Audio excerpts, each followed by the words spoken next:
And I remember when Tani was young, he used to say how amazing it was that Rabbi Bender knew all of the kids in Darkei, everyone. And I always thought that was amazing, but since we're back from Eretz Yisrael, things have been a little crazy the past few years.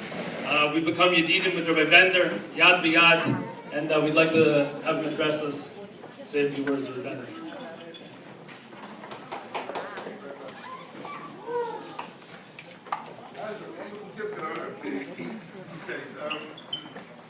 I'm happy to be here. I'm going to tell you, you're not happy to get that great story. You're not happy about it, are you?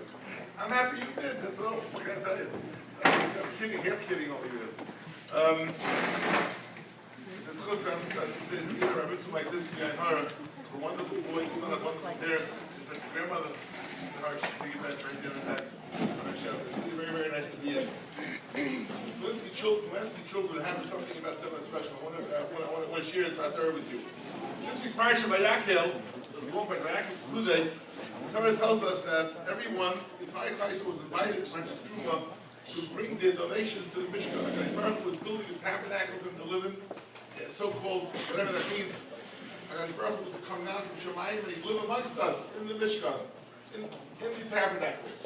And the Torah tells us that everyone was asked to bring to what's called the Diva Saleh, to bring to their own donations, to bring whatever they can to help build this Mishkan.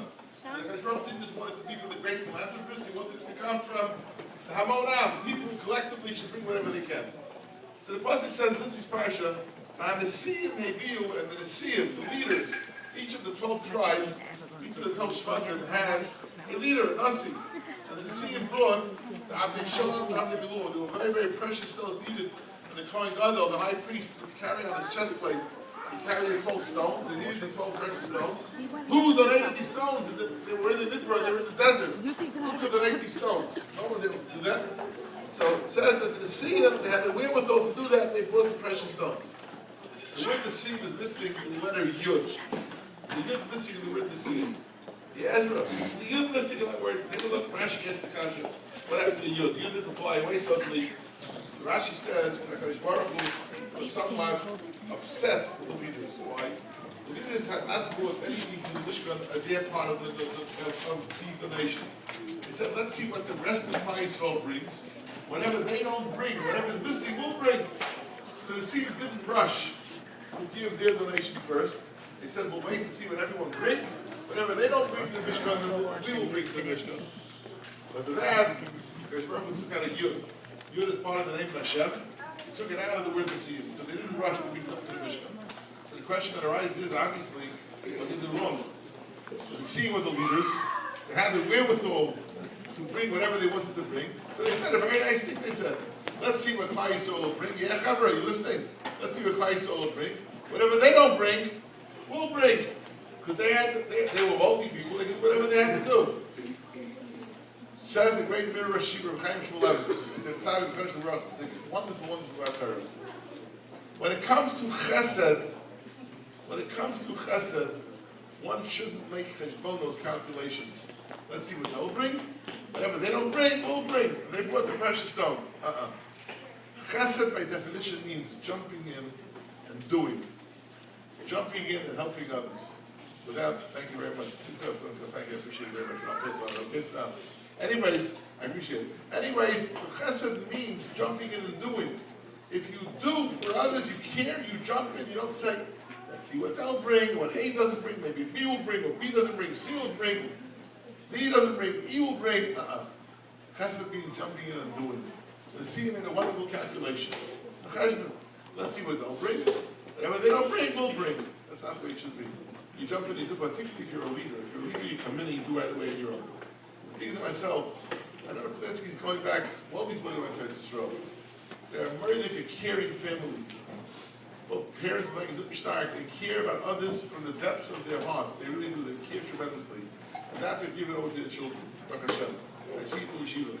They have a boy like Ezra Kedahara. A boy Tani before him. They care about doing. And what you have to do is always do and run into do. Not to think about what I can think about doing. There are a lot of people out there who have great plans and great visionaries, but they don't come down to Lamaisa, as we say in Hebrew. To do Lamaisa, to do something, they don't do it so quickly.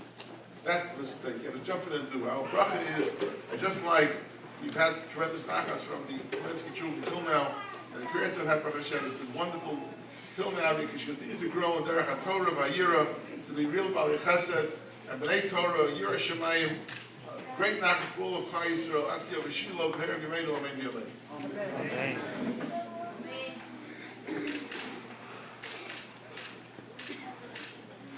Amen.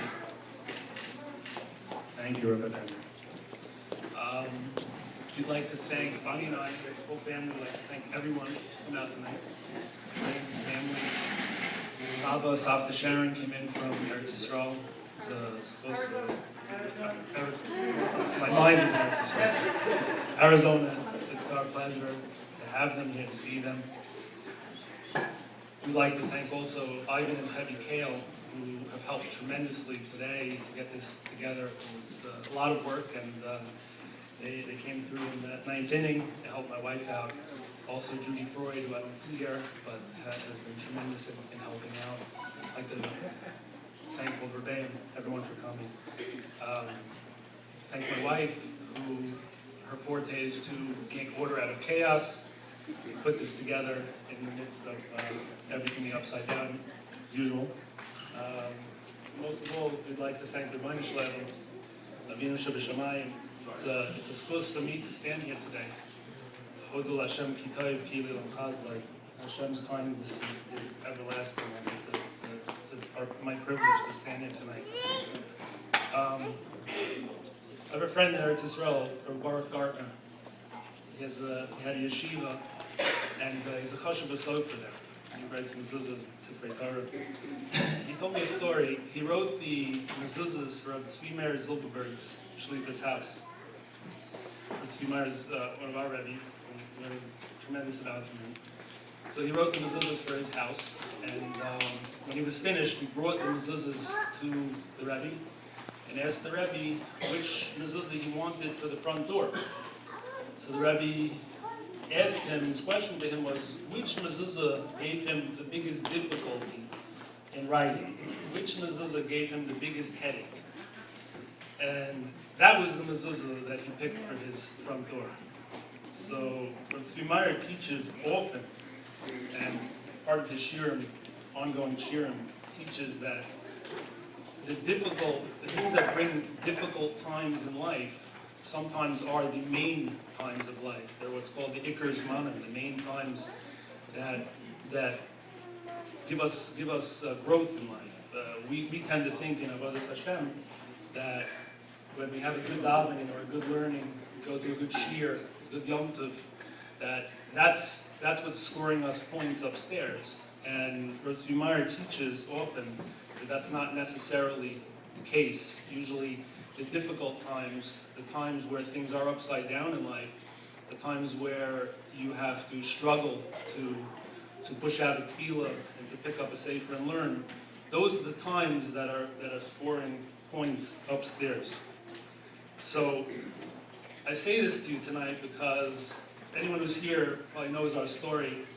We were 2 years ago when we first started preparing for this bar mitzvah. Ezra and I started learning. We were living in Eretz Yisrael, and we started to learn. We wanted to learn Mesachas Megillah and two Sfarim that are special to our family: Bilvavi Mishkan Evna Aleph and Beis. Ezra and I actually started learning at that time, and within a few weeks of that, I was bubble wrapped for the most part and brought back to the United States against my will, and spent a few thousand hours in doctor's offices over the last few years. And this boy had pushed and pushed and pushed to make a siyum. He made a siyum on Bilvavi Aleph, the first of the Bilvavi series. We got halfway through Mesachas Megillah, so we didn't finish, but we tried, and we tried during a very difficult time. Ezra pushed through that time, and he was the one who wanted to make a siyum for tonight.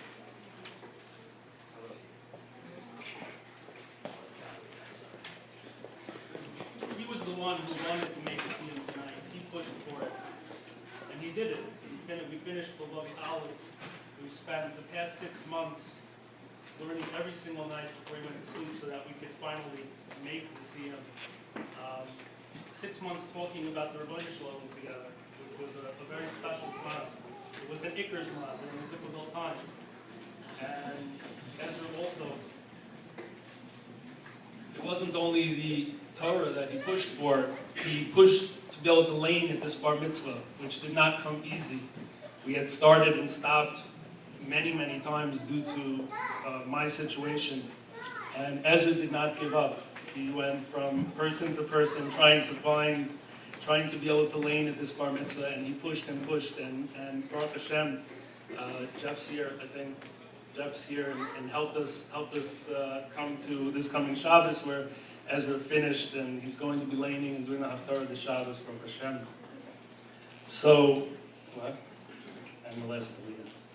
So, what I wanted to say to Ezra is that this time that you were learning over this time was the Iker Zman for you. This was a very special time that we've had that you have under your belt. Ezra has always brought tremendous nachas to our house, to our life. He's the one who's always smiling. He's the one who's always telling jokes. He's the one who brings simcha into the house. For years, when I say Kapitel Kuf Kaf Aleph 21:21 in Psalms, it says there, Esa'enai el Aharim, lift your eyes up to the mountains. Me'ayin yavo Ezri. So the simple translation of that is, from out of nowhere comes Ezri, my help. I've always taken that shot since Ezra's little, that Me'ayin, the Sfarim HaKadoshim teach, Me'ayin is a very lofty place. Me'ayin is a place, la'elu la'elu. So I've always read that Kapitel Hillim, that from a very lofty place, Me'ayin yavo Ezri, came my Ezra, came our Ezra. Ezri me'im Hashem, our Ezra, my Ezra, comes from the Rebbeinu Shalom. Tremendous gift.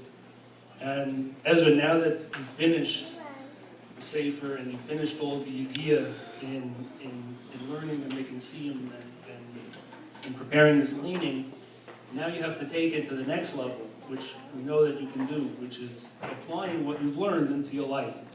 We learned in Bilvavi Aleph that all about the point of life being Kiras Elokim, which is closeness to Hashem.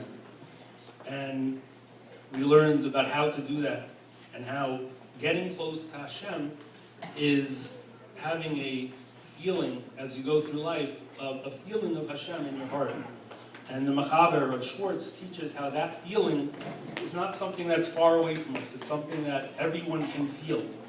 And he teaches ways to do that. And Ezra has gone through those ways.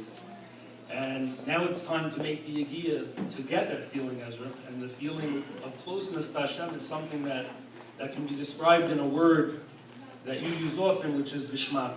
It's something that's attainable. It's something that you can do. And your mom and I and the family, everyone here knows that you can do that. And if you live that way, it's something that's real. It's forever.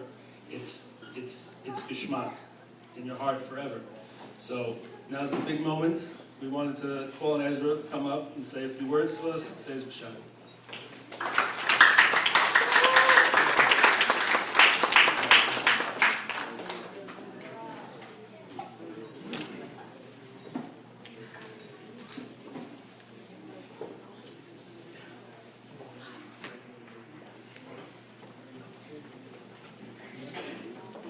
Bereshus, my father, my mother, my grandparents, my Rosh Hashiva, Rabbi Bender, my Rebbeim, Rabbi Halbertal, Rabbi Rabbah, and with thanks to Hashem.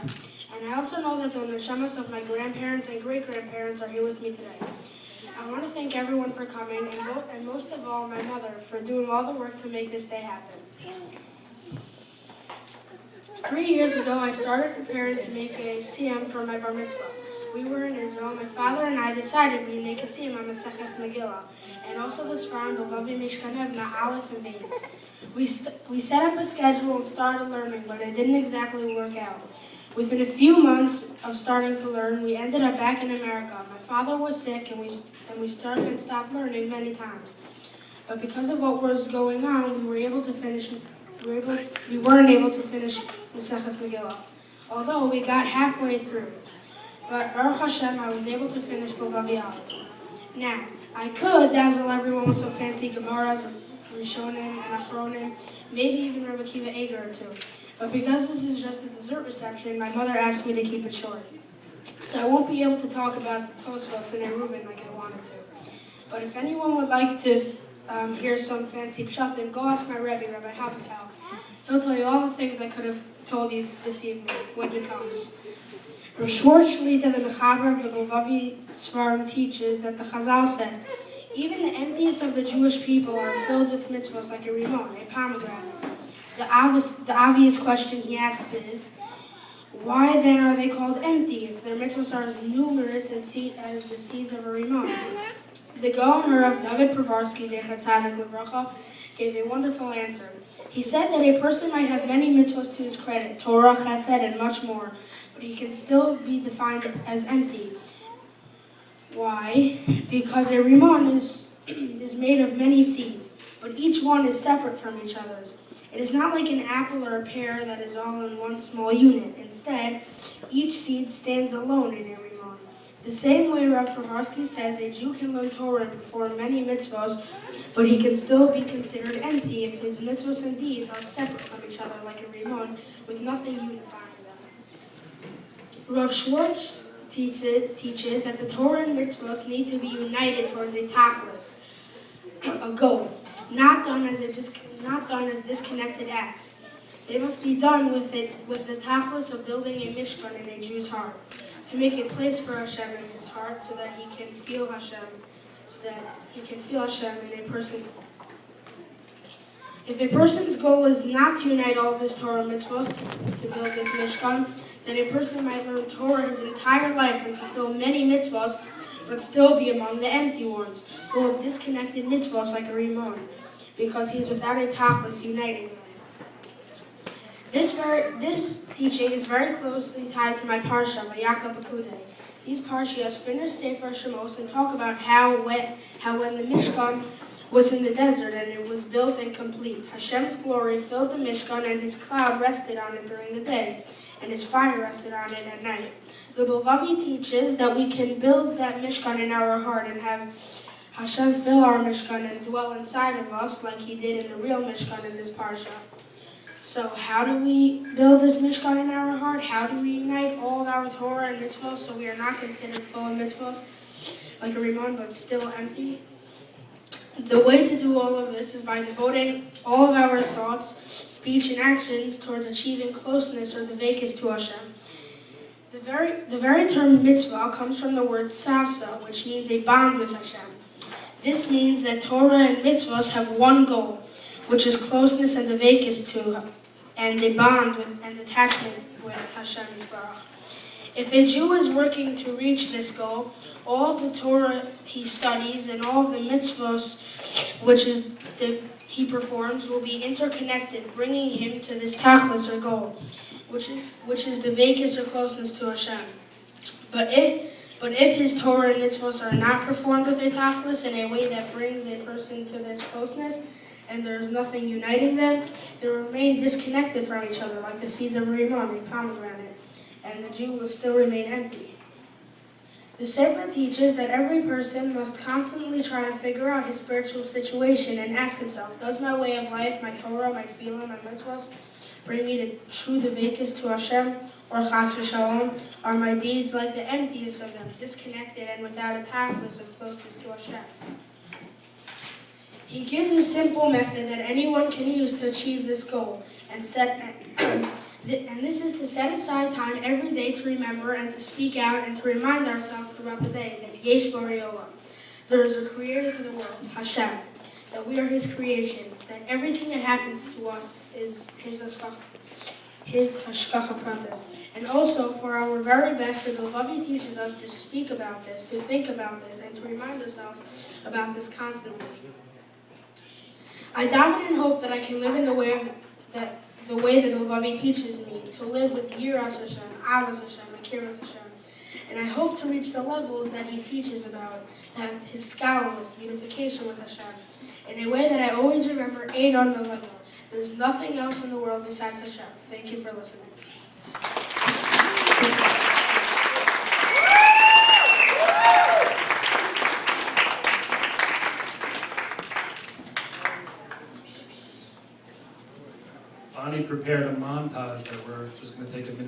about